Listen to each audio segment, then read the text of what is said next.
모델하우스에서 카드 결제했는데 계약 해지하고 싶어요.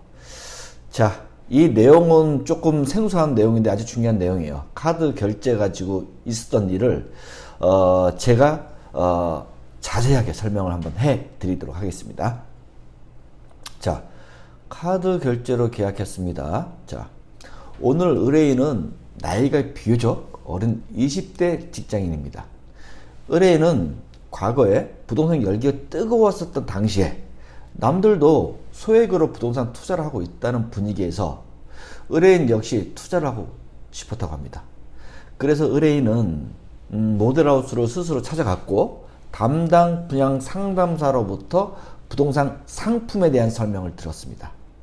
그러면서 분양 상담사가 늘 하는 멘트인 호실이 몇 개 안 남았으니 빨리 분양 계약을 진행하라고 초조하게 재촉을 했다고 합니다. 그럼에도 의뢰인은 가계약을 한다고 하였고 또 수중에는 200만 원뿐이 없다고 분명히 밝혔다고 했습니다. 그런데 분양 상담사가 카드 결제도 된다고 하면서 계약에 필요한 나머지 400만 원을 카드 결제하라고 재촉해서 의뢰인은 할 수 없이 카드로 400만 원까지 결제를 했다고 합니다. 자, 이렇게 정리가 되면 아무 문제가 없을 텐데, 그쵸? 근데 당연히 문제가 생겼어요.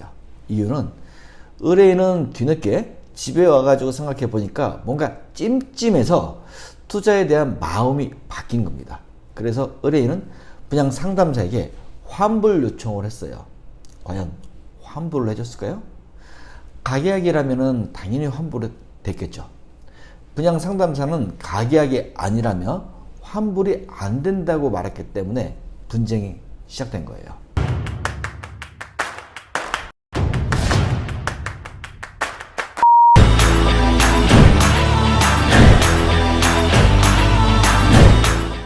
나중에 알고 보니 시행사로 카드가 결제됐어요. 자, 이게 무슨 말이냐면은 의뢰인은 처음 200만 원 입금할 때 신탁사로 입금했으니까 카드 결제도 당연히 신탁사로 입금됐을 거라고 알았대요.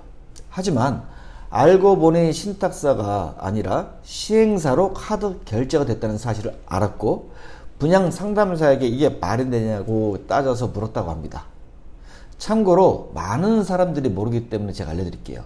간혹 모델하우스에서 계약금을 카드로 받는 곳이 있습니다. 이게 좋다 나쁘다를 떠나서 시행사에서 카드를 신탁사에서 카드를 받지 않기 때문에 시행사로 카드를 받는 곳이 많이 있어요. 그나마 시행사에서 카드 결제하는 것은 별 문제가 없지만요. 간혹 분양 대행사로 카드 결제가 되는 곳이 있기 때문에 이 부분은 웬만하면 피하는 게 좋습니다. 왜? 시행사는 사업의 주체자로서 도망가는 일이 적잖아요. 거의 없잖아요. 그래서 신탁사는 무조건 현금 입금만 받고요.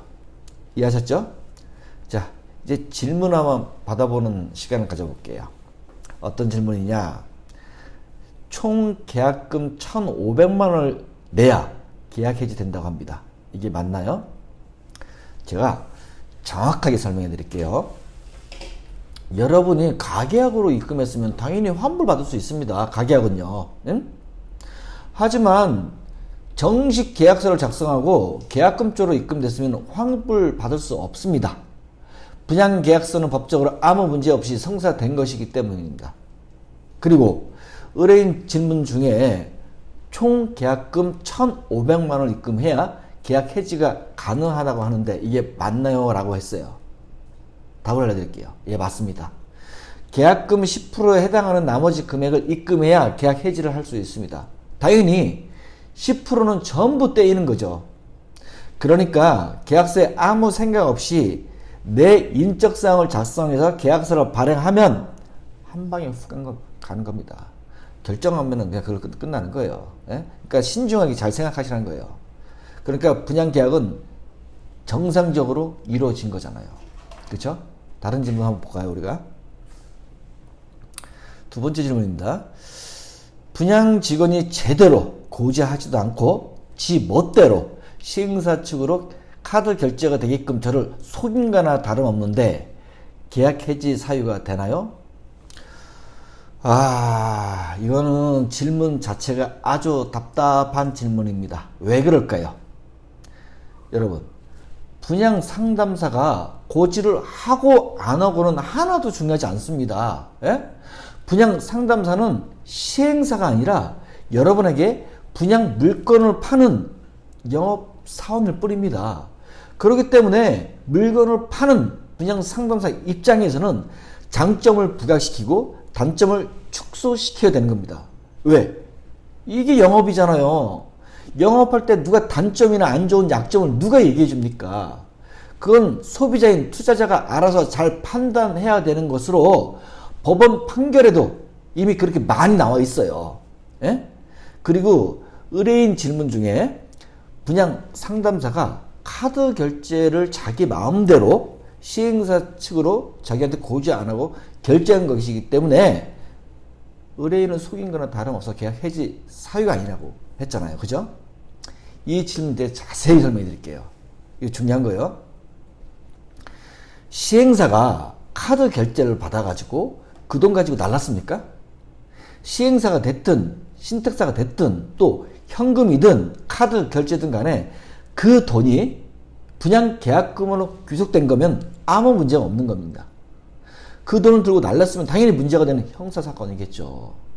이 부분은요, 제가 볼 때 의뢰인이 계약 해지를 하고 싶어 떼쓰는 것밖에 안 보입니다. 이건 누가 보더라도 그럴듯한 명분이 하나도 없어요. 이건 의뢰인 본인이 무책임하게 계약을 해놓고서 집에 가서 마음이 바뀐 거잖아요. 에? 그럼 계약서도 작성하지 말고 돈도 입금하지 말았어야죠. 그리고 제가 팁을 하나 드리자면 가계약금으로 카드 결제하는 곳은 없습니다. 대부분이 정식 계약일 때 카드 결제를 합니다. 그래서 카드 결제를 한다고 하면 여러분은 가계약이 아니고 정식 계약이구나 라고 생각하셔야 됩니다. 따라서 모든 것이 의뢰인 잘못이 너무 많아. 제가 컨설팅을 해서 도와주고 싶어도 명분이 하나도 없어요. 명분이. 분양 계약을 하고 나서 의뢰인 마음이 바뀌어서 생긴 일이잖아요. 본인은 가계약인 줄 알았다고요? 근데 알고 봤더니 정식 계약이, 이런 얘기 엄청 많이 해요. 자, 계약하는 사람은 가계약도 모르고 정식 계약도 모르고 그럼 뭐 어쩌라는 겁니까? 에? 의뢰인은 정식 계약이 아닌 가계약을 그때 했던가 아니면 어떠한 경우에도 계약을 하지 말았어야죠.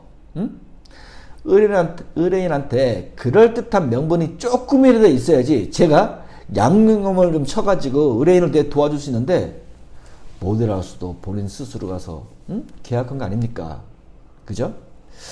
여하튼 뭐가 됐든 간에 여러분은 분양 계약서를 쓸 때 꼭 잘 알아보고 써야 된다는 말씀 드리면서 오늘 영상 마치도록 하겠습니다.